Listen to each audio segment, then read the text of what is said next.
put where you calling from, who you are. I'm gonna get rid of this thing here. Hello, hello. Hey, Justin. Great to see you. Lorena. Hola. ¿Qué tal? Cool. Look at all these lovely faces. Great if you can turn on your video. This can be like a dinner conversation. So we'd love to see you if you're able, but completely understand if you have piles of laundry or babies on your lap and want to stay anonymous. We get that too. So welcome, welcome. I'm Maggie Dupree, co-founder of the League of Intrapreneurs, and welcome to our Pathfinding Circle, a conversation today about sustainable mobility. So for those of you, I think we've got a lot of folks on the call that are new to the League of Intrapreneurs. So just very briefly, welcome. We're glad to have you here. The League of Intrapreneurs is a global learning community of intrapreneurs and catalysts all over the world working to change the system from within the system. So you can learn more at our website. I'm not going to go into all the details of who we are and what we do, but please do check us out if this resonates. The idea with today's conversations, it's part of a series of conversations we're calling Pathfinding Circles. And why pathfinding? Well, the League, our community published a book in July called The Intrapreneur's Guide to Pathfinding. And the idea of pathfinding is that we don't have a roadmap to navigate the times that we're in. So pathfinding is this art and sometimes a science of navigating without a map. So these conversations are intended to help us do just that. How do we learn together? How do we navigate through this very strange time? We all have these kind of North Stars of where we want to get to. Today, this is about mobility, and Julian and Rodrigo and Shana will be sharing more about that North Star for them. And how do we do that? And this is about getting beyond the press release, into the real deal, into the terrain that we're all facing from our different parts of the change-making ecosystem, and to share in a really authentic way, like what's hard and also what's working. So I can see we've got people I've asked you, if you're just joining, to put your name, organization, and where you're calling from or zooming from in the chat. So we can see folks, coming from Germany, totally, I get it. If you're off camera, totally understand, but welcome. We're so glad that you're here. We've of course got our participants. We've got Lorena coming in from Uruguay, Justin, obviously from the UK. So if others could just let us know who's here. So your name, your organization, and where in the world you're zooming in from. Jeanette, great to see you from Mexico City, fantastic. We've got Marie-Louise, Munich. So we've got the German, we've got Julian's fan club calling in from Germany. More Germans, fantastic. Philip, welcome. Great to have you here. We're getting the League off the ground in Germany, so if that's of interest, please do get in touch. We've got quite a lot of intrapreneurs coming out in that part of the world. Stuart, great to see you here from the UK. Raphael from Vienna, fantastic. Mobility Consulting. Jaime, nice to see you from Peru.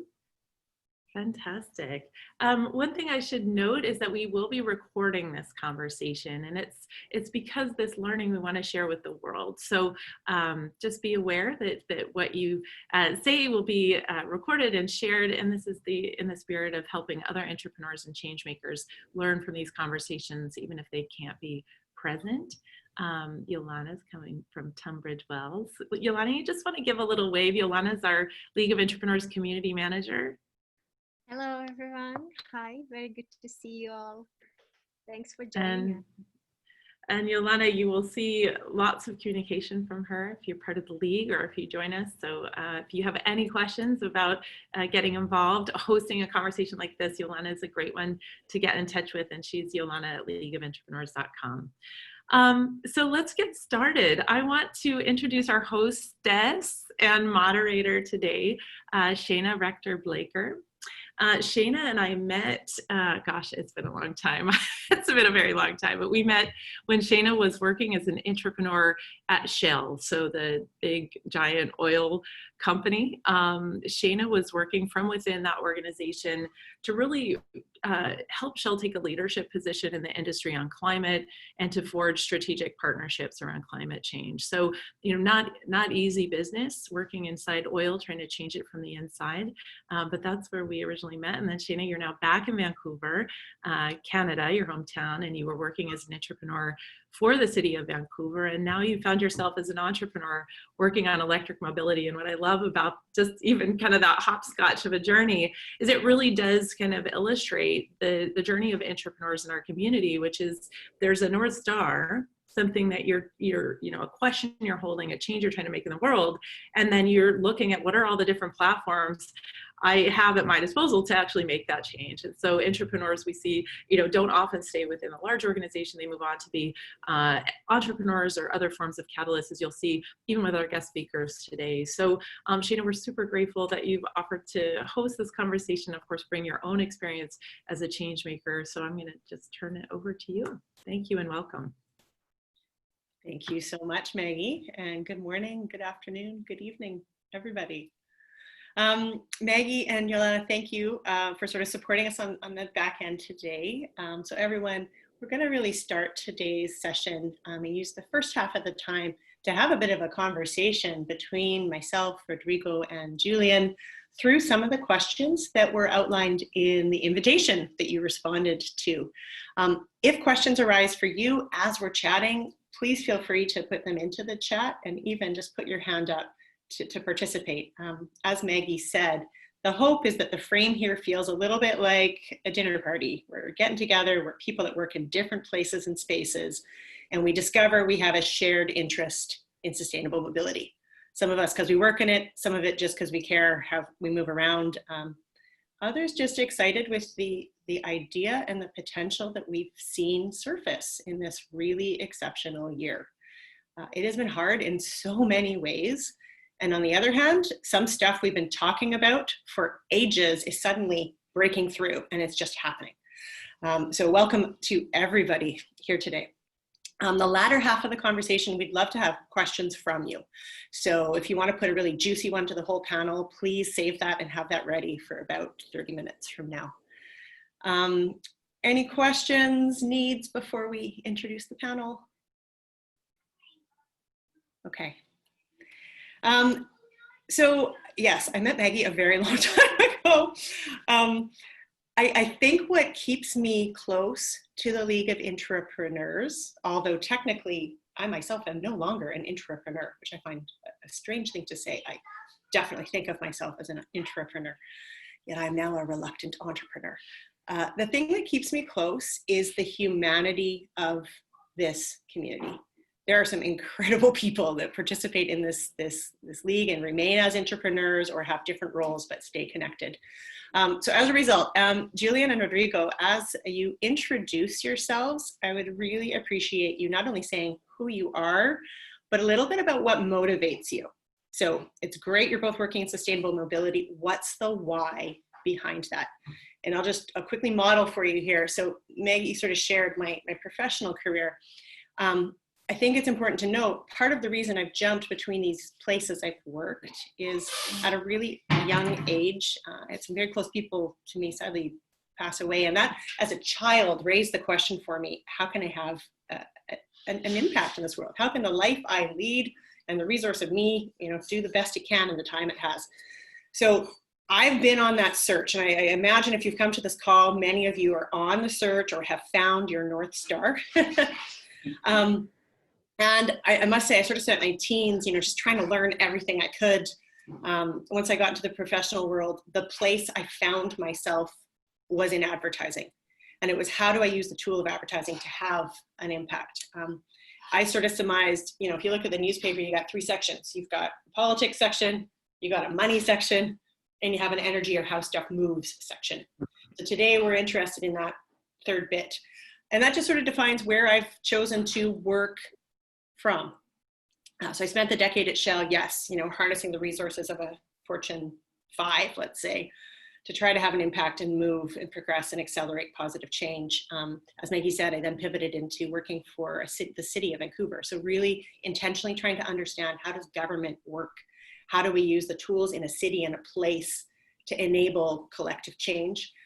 And I just got a bit tired of the limits or the challenges there. And I've really spent the last 2 years searching. How do I use the resources I have, the networks I hold, to have the most impact? And I found myself falling back into the climate space, and now sustainable mobility really only the tail end of last year.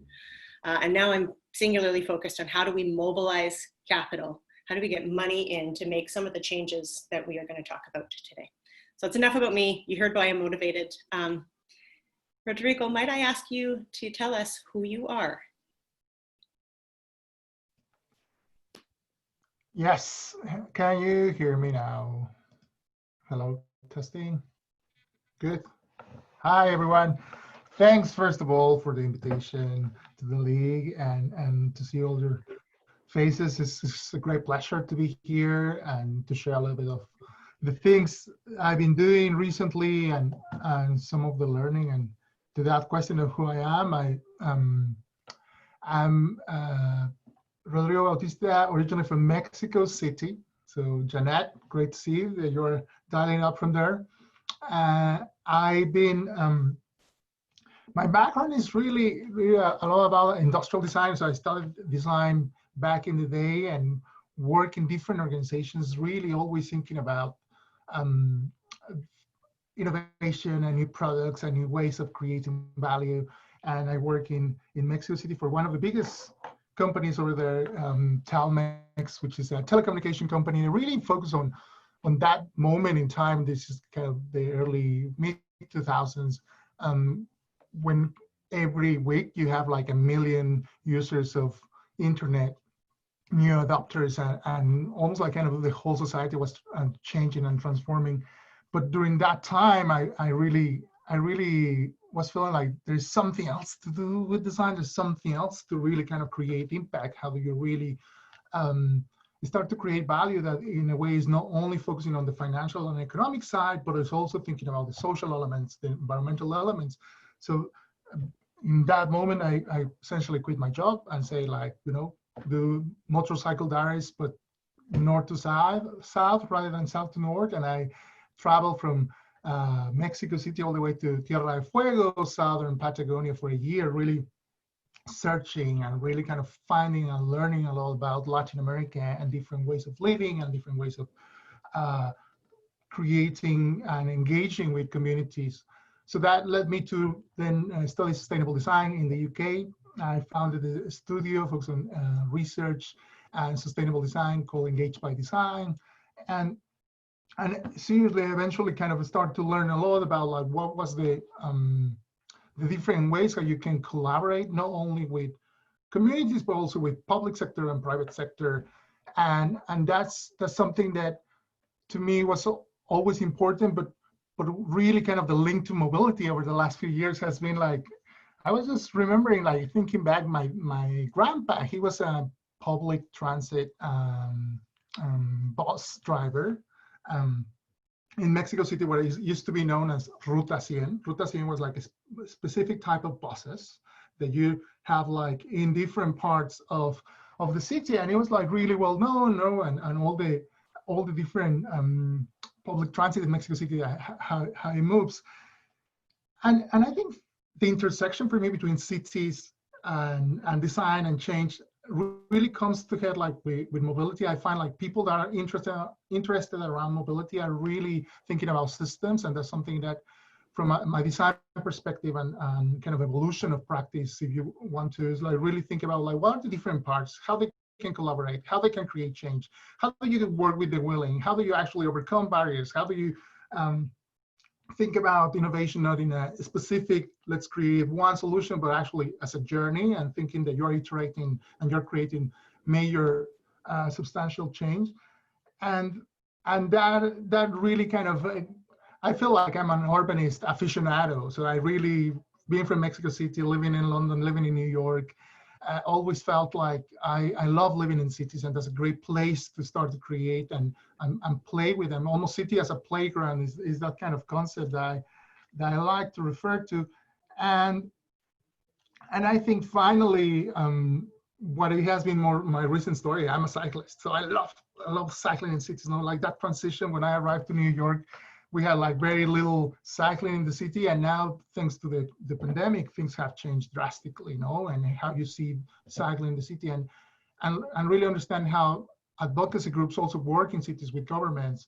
It has been something really interesting for me in terms of the change that you can create. Some of the work I'm doing right now, it has been with nonprofits and private sector in the US, really using technology for sustainable mobility, using open data for sustainable mobility, exploring how regulation needs to change for like with new modes of mobility, micro-mobility, mobility as a service, doing experiments with multiple organizations. And that's a little bit of the journey and what has brought me here and what I'm so excited to share and learn from you. Awesome, Rodrigo. So excited that I think if we just caught those 2 minutes, we would get a bunch of the keywords of the space. So you've already started going into our first beautiful question. It's clear that transportation and mobility definitely runs in your blood. One thing you forgot to say is where you work. Rodrigo is with an incredible think tank called Forum for the Future. I invite you after this call to spend some time looking at the work they do, whether you operate in sustainable mobility and Rodrigo is your guy, or you operate in another space that they are supporting and expanding. So that's an important part of who Rodrigo is. Thank you very much. Really good addition, Julian, could you tell us who you are, and then we'll get cracking into our conversation. Sure, I will do. So thank you first for having the opportunity again to be here with the League. And actually, I never knew what an intrapreneur is until I met Maggie like 3 years ago. And when she explained to me what she means by being an intrapreneur, I realized probably that's what I've been a great part of my life.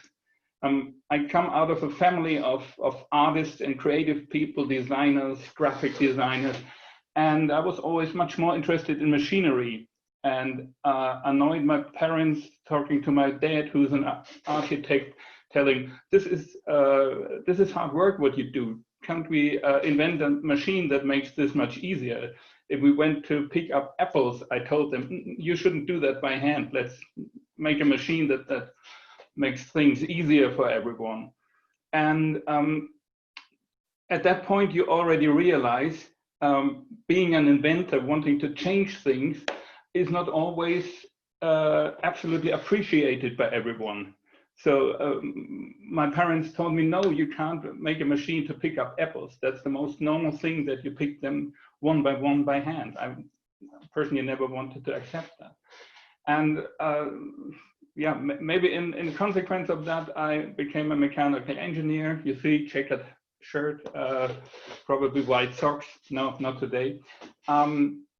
But I still wanted to change things. And when years later I worked with BMW, I had the opportunity to start with what they called Project I, a think tank about urban mobility and e-mobility.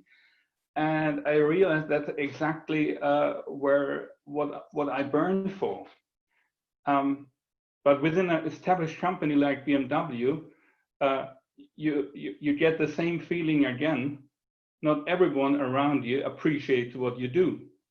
If you are the one pushing forward electric engines, all your colleagues who have been developing combustion engines for the last decades, not to speak about centuries, will do everything to prove that you are wrong until they understand why you are trying to change things. And I think that is the important part of being an intrapreneur in my perception. There are always three kinds of people. There are people who like what you do and share your idea. There are people who will eternally judge whether it's right or not, and maybe not, and what if, and so on. And then you have people who are completely against what you do and will try to kill your ideas and everything. And you, of course, find your allies, go together with the people who think alike, convince the skeptics, but never try to directly convince your opponents. Try to understand what their targets are, what their values are, why they are against that.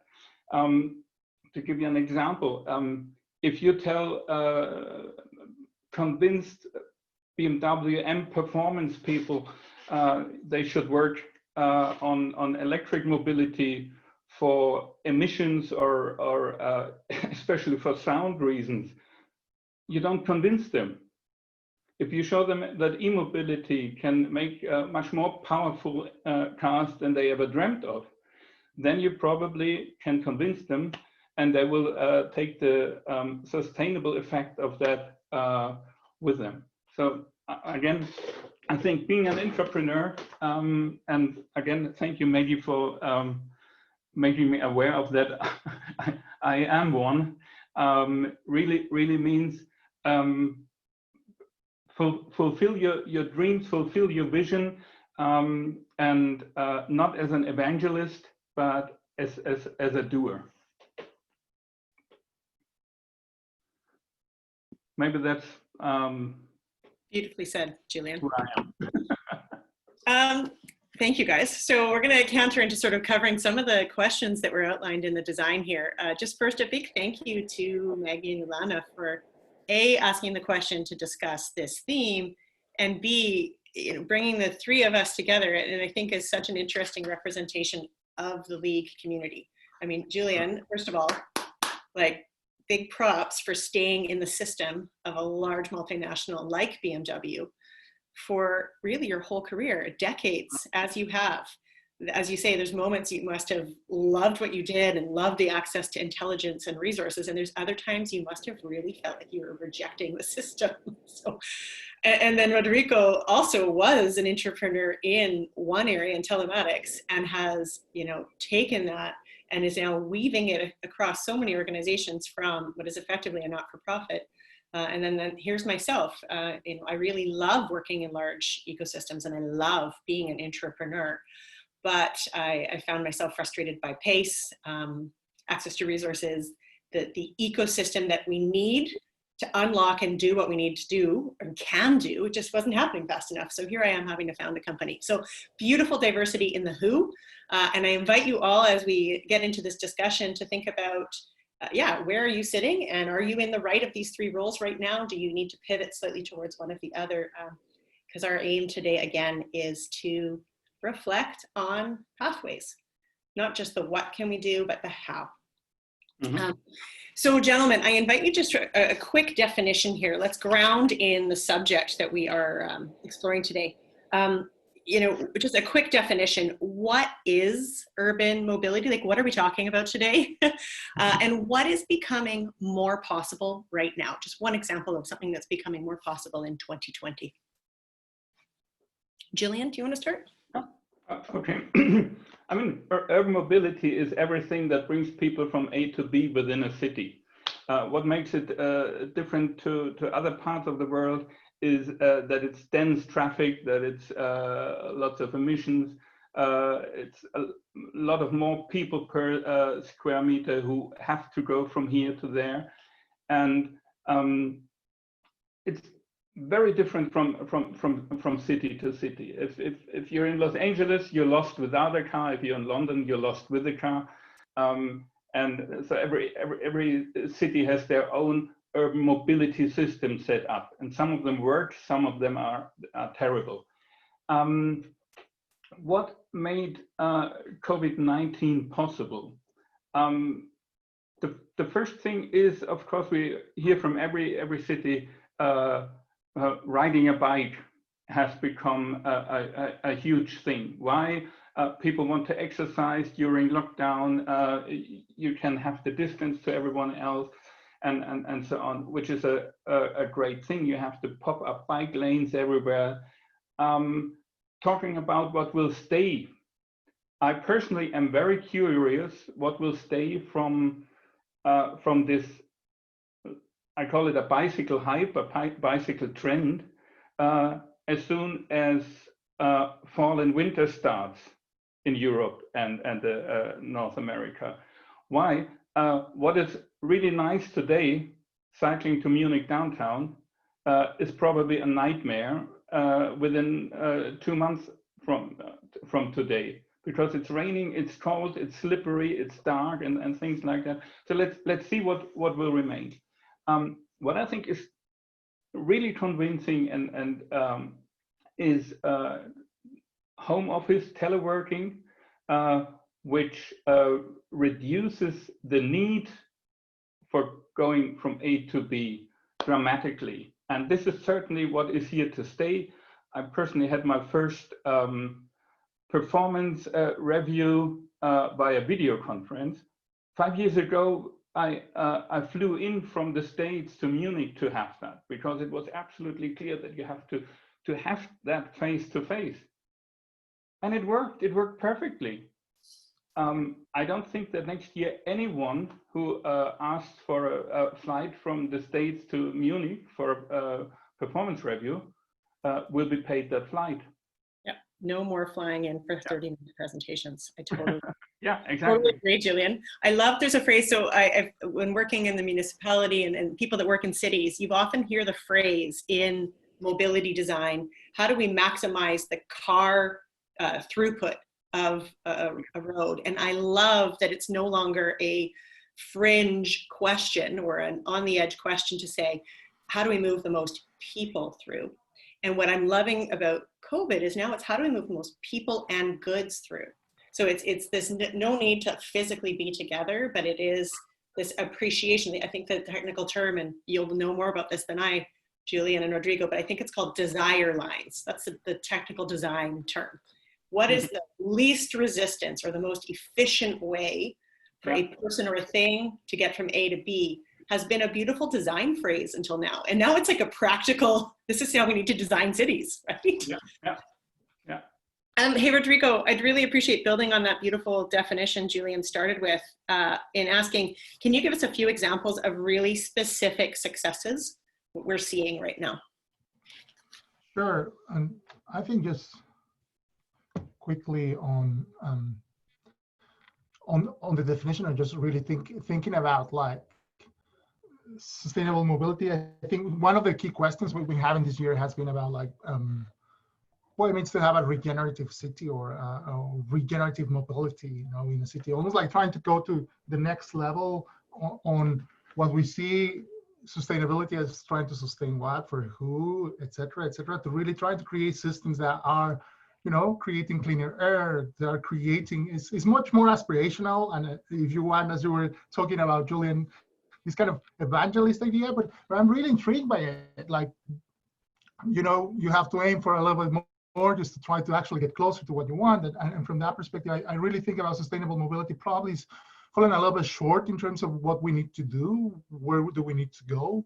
And I really try to think, what is the next edge? Where do we need to actually go to really transform cities and spaces in a much different way? Because your point, Shayna, spots on. Is like, it's not about cars. It's like we've been living over the last 100 years in cities focused on moving cars. You know? Like rather than moving people, we're like kind of, which is kind of one of the main questions I'm having during the pandemic is, why do we move? Kind of is really helping us, the COVID-19 in cities, really to ask that question. Either to suddenly realize that we can do things that we thought were not possible with telecommuting, as you just point out, Julian, but also to really kind of create a different connection with the space and the place that we are in that moment. And I think for me, that is really important in terms of what can we do to enable better connection with the place.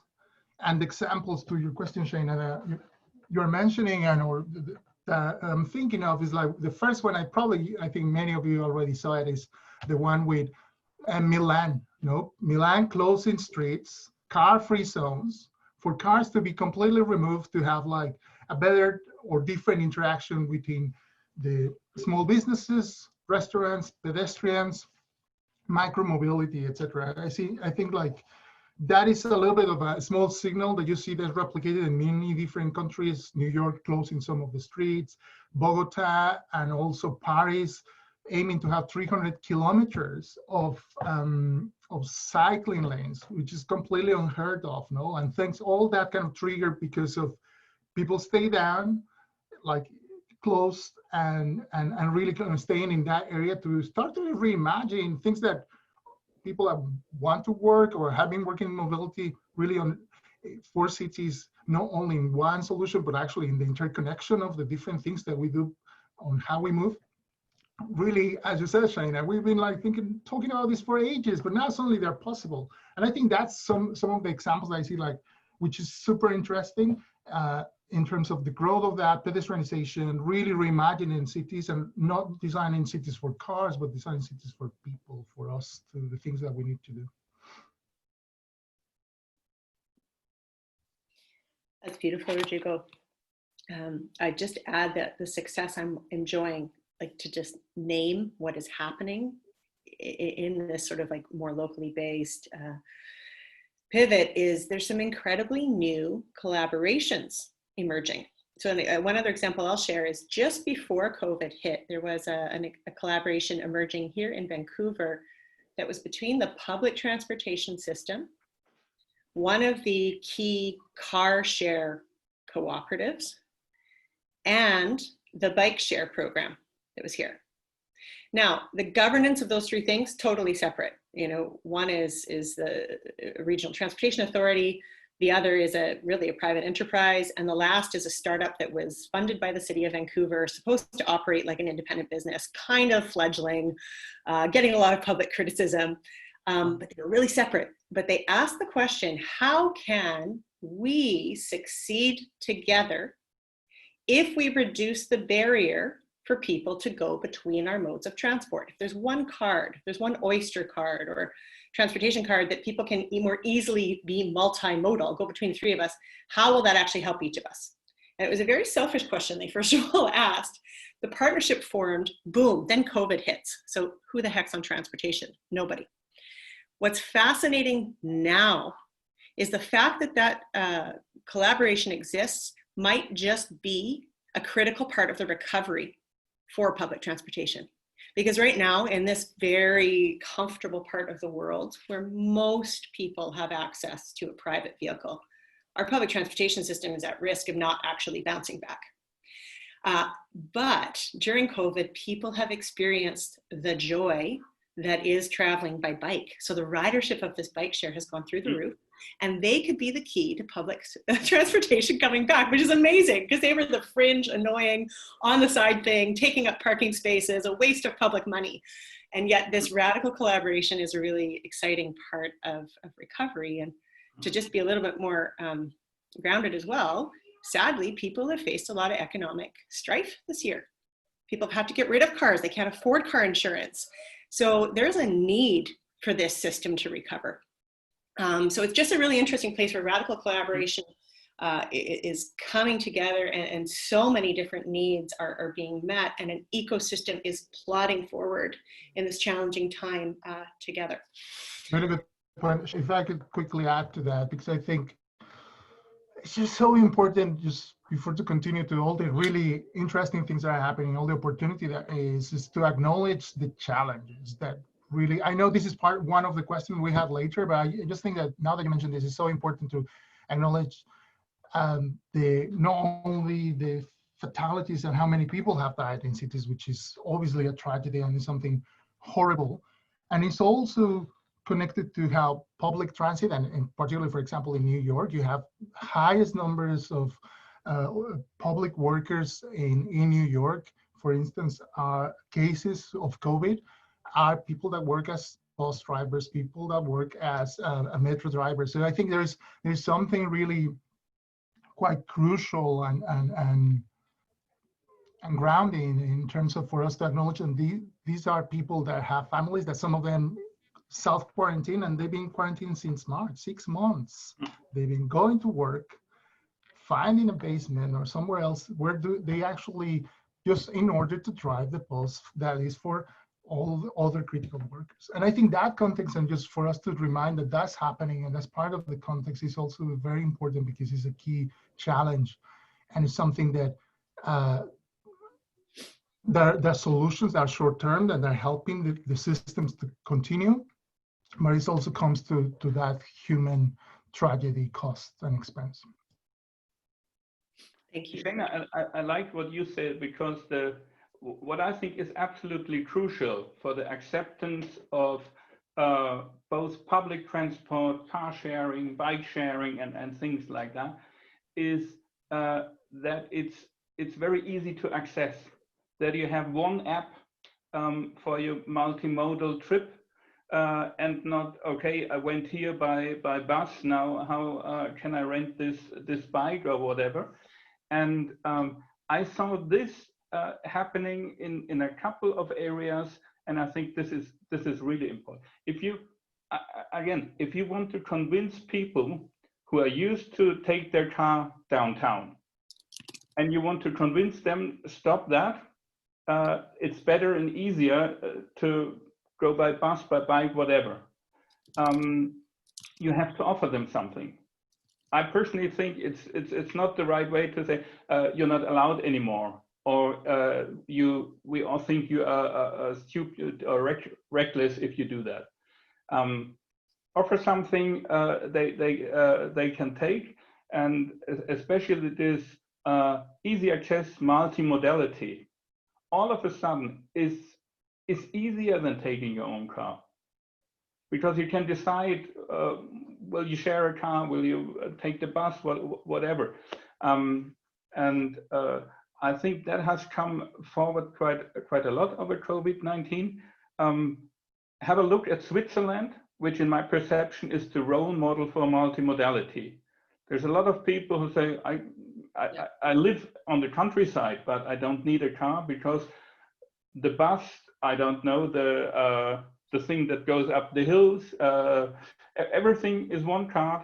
You paid once, everything is yours at your hand. That's wonderful. Yeah, I'd agree with the ease of Switzerland. I've never been so amazed as to be in the city of Zurich and see people in their ski boots walking to the train, getting off the tram onto the train to go to some small village, and just, I mean, it's how they live is yeah. And they actually they ask, I don't know what the English word is. They have a poll for the whole country when they want to finance things like the Gotthard Tunnel. So 12 billions of franken, and it's not some politician who does it. It's the population itself who says that's okay. We need that because it helps our mobility. Yeah. Hey, I just see in the chat here that Tati from Brazil is talking about an example project, a pilot project. Tati, it'd be wonderful to hear what's working about that. If you'd like to share with the group here, you're welcome to join in. Hi, everyone. I'm sorry I joined like 10 minutes later, so I don't know if you presented everyone, but I'm Tatiana from Brazil. I'm originally from São Paulo, so a big city with a lot of traffic problems. And today I'm actually here on vacation. But today I live in Joinville, and it is a smaller city, a more friendly or intelligent city where I see action for the government and industries and also the citizens to try to change some things. So last year, I work in a big company, so I work in a multinational also. It's called NIDEC. I work with sustainability, corporate sustainability. We develop motors for appliances, home and commercial appliances. But this action I actually did on my free time, so as a volunteer. I saw in LinkedIn an example of Bologna. I don't know if you heard of the Better Points app. It is a UK, like probably startup or something like that. And I read something that a city from Italy is giving beer and ice cream to people that ride their bikes. And okay, this is very interesting because in Joinville, it is known as the bike city. And also we have a lot of local factories of beer and of ice cream. So I joined with some people that I thought that maybe find interest in this project, and I actually got a lot of support. So we had to pay in pounds this amount of money to use the app. For us in Brazil, is very expensive. So we were able to got some companies providing this incentive to use this application, and we actually made some 1 month and a half of this application on volunteer application, and it was very nice because what we see that also to change people's behavior, we need some kind of incentive, because people don't want to take their car and take a bus or take their bike. Only the engaged people, and we know that is not everyone. We know that sometimes people need a little bit of a push to do something different. So it was a very nice initiative that we've done. And I actually want to do this in some kind of business also way, but I didn't found the time yet to leave my job and start a new one. But I think this is a very nice initiative to change behavior of people through gamification or something like that. So I actually can share later the link of this project. We had 7,000 people joining, a lot of initiatives. We generated a heat map using all the ways that the cyclists use it. So we shared this with the city hall, and they could prioritize the cycloways. I don't know how to say this in English. Patty, this is beautiful. I think we have our first action from our little dinner chat here today. If you could share that link here.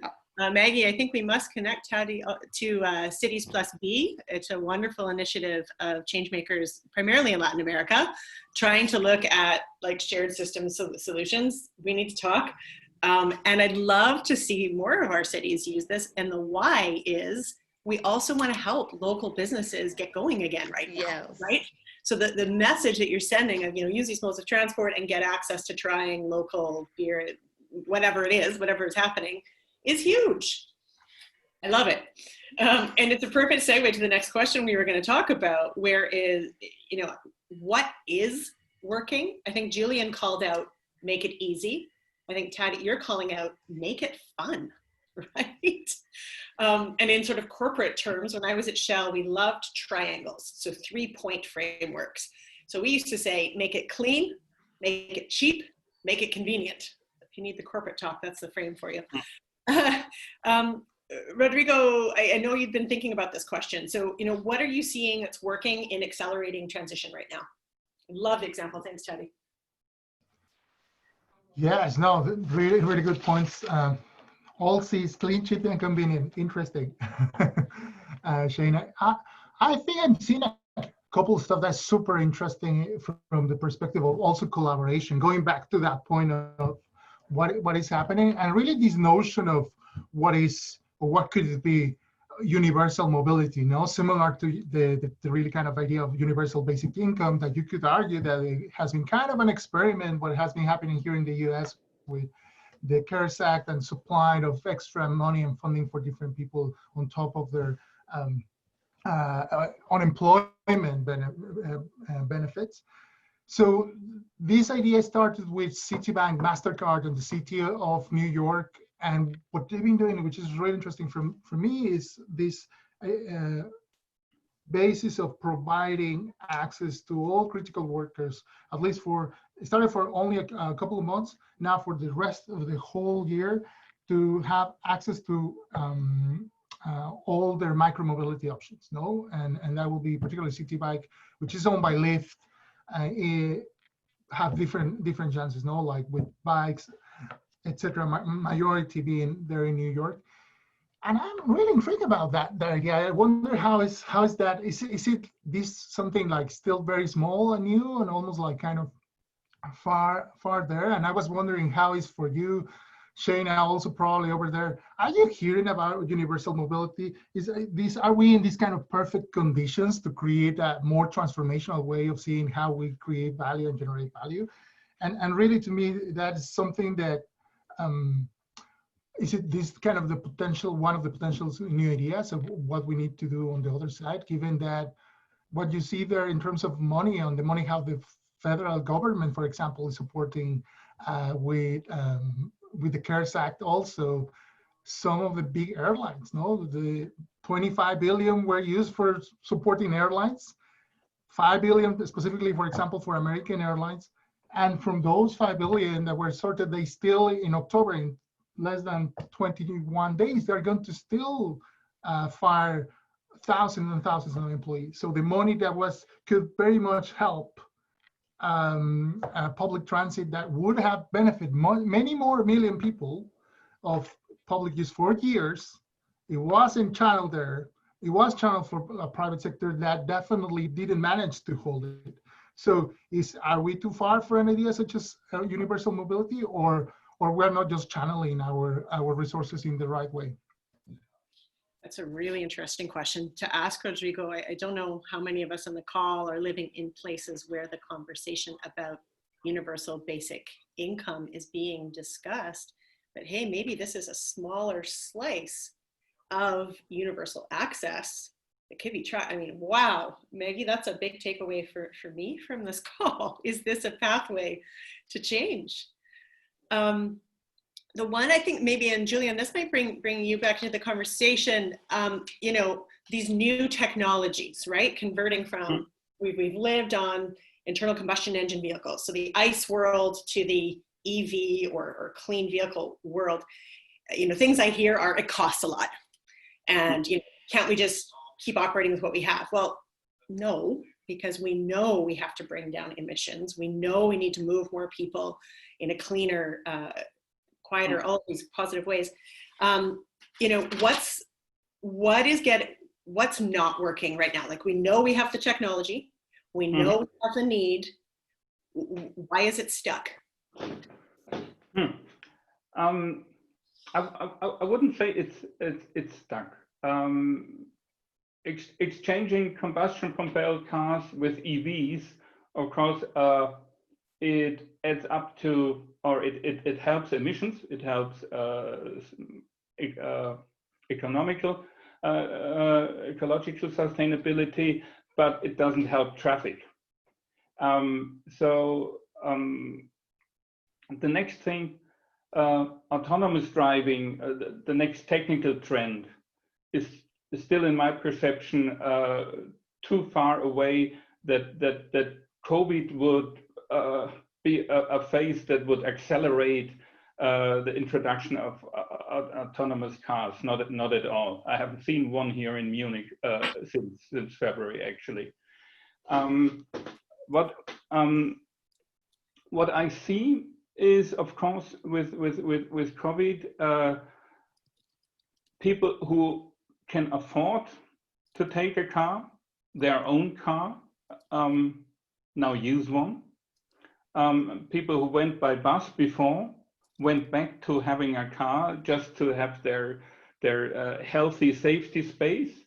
I don't think that will stay like that. I think that will go back, definitely. What I personally really think, and that's not one of the technical things you asked for, but we've been talking about, why do people have to go from A to B? And the reasons for that have been dramatically removed. I already mentioned teleworking, but another thing is that monocentric cities changed into polycentric cities. Why? Because the quarters became much more, much nicer. In Munich, all of a sudden, restaurants were allowed to host their guests outside. And all of a sudden, Munich is a little bit like Rome or Florence, and it's amazing in summer.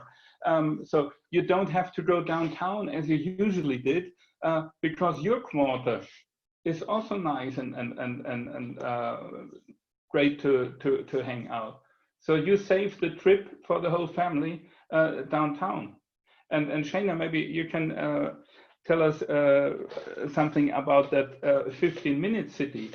I think for ideas like that, making the need to move in the city, reducing the need to move in the city, this is something, in my perception, that works and will definitely stay. Yes, thank you, Julian. I think just looking at the time, I'm probably not going to use our precious last 10 minutes to go too far into the 15-minute city, except to say the link was shared in the invitation, and please do look at it. I think the example that Tati shared is enabled by this increased desire in this year for people to live and operate closer to home, to reduce their exposures, to support local business. And these are all outcomes of this previously, conceptual idea of a 15-minute city. We're living a 15-minute city out of pandemic necessity now. And what are the opportunities that presents to unlock beautiful solutions like what Tati shared and like what we see are emerging in all these cities that have been mentioned. As always happens in beautiful dinner discussions, we need more time than we allotted. So I'm going to just put forward, we should get to some concluding points here. I think it's really important that we have one quick conversation here around how do we pay for this? How do we unlock resources? How do we tap into, you know, the people making the rules of the game? These are the government entrepreneurs. They're making the policy right now. They have their hands on more capital than we've seen. Really, you could even argue since the last mass mobilization, and that was World War II. The governments can borrow money at the lowest rate of capital, and they are currently trying to get that out in the form of stimulus. So this is the time for us as intrapreneurs, and entrepreneurs to really come together and look at the systems change we're trying to drive and do it together, because they're going to put out signals that say, these are the kind of grants that we're releasing. You need to be ready, like in the next quarter with your proposal to get access to that, which in turn lets us all, you know, then go to the private capital markets and say, you know, hey, big bank that says you've got billions of dollars you want to invest in ESG projects. Well, let me show you, you know, the government of X country is backing this small project. If you add this, not only can we do the tiny little pilot project in a place like Joinville, but we can do it in every city in Brazil or every city in Latin America. So just any comments from the two of you on how do we mobilize capital? And then I want to answer the question. There's a technical question that Lorena has asked in the chat. I'd love you to look at, Julian, and then we'll conclude. How do we mobilize cash, unlock resources? I can start, Julian, if you want to do that. And I think that makes me think, Sheena, about like how much of that capital is really part of or access to even the public agencies within cities, because I really, from what I'm seeing, so we're in conversations, for example, with the city of Pittsburgh, we're scoping and really almost like having this conversation with them about like, right now, there are really solutions that are short-term, they're kind of benefiting the city, but they're like really huge challenges. Weather was already mentioned. People are going and using more cars for COVID fears. And the economic recovery is a huge issue for them. So how they're going to reincorporate, especially small businesses. And we're really trying to kind of explore what could be a way of assess what to do, how you create the right incentives, and also how things are longer term. So it's not only a short term, let's think about 1 year cycle, but really longer term to thinking about like, if the next 18 months are going to define the next decade, and this decade is probably the most important in human history because what we're seeing with climate change and the big landscape. So we're kind of in a really interesting pressure point from a philosophical perspective. I think from a cash perspective is really a time to request and manage the flows of financial resources very differently.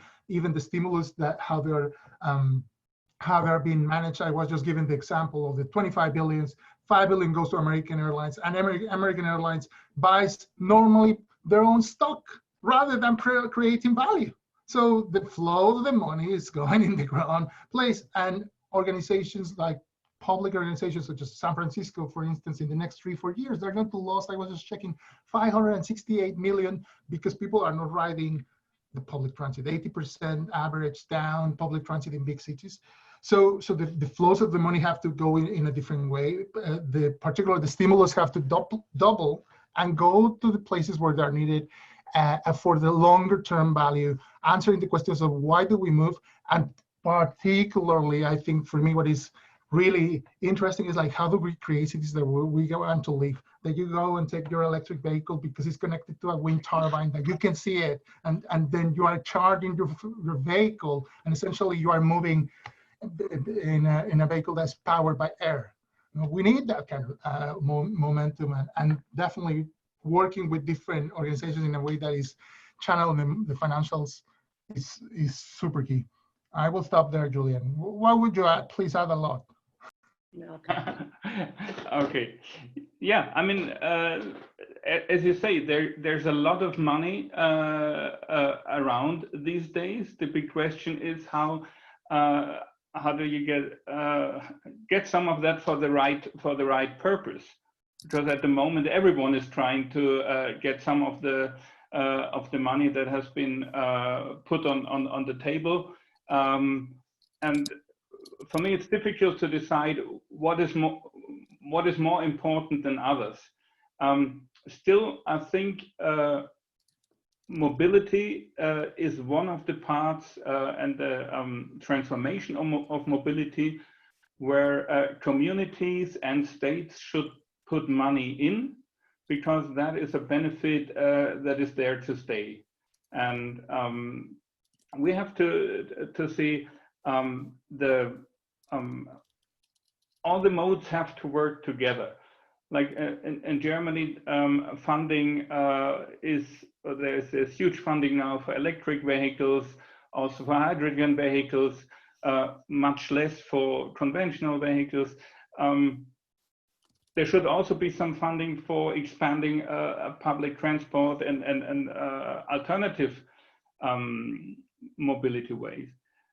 So I really think the people in government and communities who have to decide how to spend the available funds have to have a vision of how mobility of the future in their city should look like, or in their country should look like, and have a strategy how to distribute the money, not giving the money to the party that shouts the loudest. Thank you, Julian. Maybe just to add on German radio was a very, someone said, okay, the local airline got billions of euros funding. Why didn't we just go out on the balconies and applaud like we did for the doctors and nurses? So the country has a different perception what would be the right distribution of state or community money. Thank you, Julian. I'm going to conclude here and hand the reins back over to you, Maggie, to conclude for us. I would just say, there's a lot of hurt and pain and crunch right now, for sure. My hope and my excitement is that, we're having to look at stimulus and mobilizing systems together. So that's forcing this transparency point that we've been talking about and giving lip service for a long time, because frankly, a lot of public money is going to be spent in the short term, right? So that in most countries, that can't be done behind closed doors. So I have hope in that. I have hope in the engagement of people, because, I'm sad to say, but, don't waste a crisis. In this pain, people are paying attention. There's an intentionality about doing better and building better. And I'm delighted there's intrapreneurs and intrapreneurs like all of us on this call that are passionate and moved to do something about this. So I think the things we heard today were, try and make it easy and fun. Then you're not fighting, you're actually enabling. Know that you're gonna find people that like your ideas. This is Julian's point. Others that are judging you and others that will oppose you. So know your audience and how you plot forward and the change you're driving. And all I can say is that this community is a great resource. So once you've got the beginning, a nugget of an idea, share it with some of the people that are part of the league. And every question I've ever asked, you've got more energy and more ideas back than I've got from a lot of my workshops and things I've done within my own organization. So thank you all thank you panel, and thank you those that participated in questions. Maggie, if you could wrap things up for us, please. Well, I know we're at time, so very briefly, thank you, Julian, Rodrigo, and Sheena for a great discussion. And I would just say, if you kind of want more of this, I was really moved by the next 18 months is going to define the next 10, I think maybe even 100 years, right? Like, so we are in a moment in time where we do need to be coming together. And so at minimum, coming together to share like this, where we're learning and sharing examples and getting inspiration. I think what's really important, what the League can help with too, is find your connections, find your intrapreneurs, find your intrapreneurs, your systemspreneurs, but find the people who can collaborate with you to actually get this stuff on the agenda. So if you're not part of the League, please do look at joining us. hello@leagueofintrapreneurs.com. And again, just thank you so much all for being here, and look forward to the next pathfinding conversation next month. Take care. Thank you. Thank you very much. Bye. Thank you so Bye. much. Bye-bye.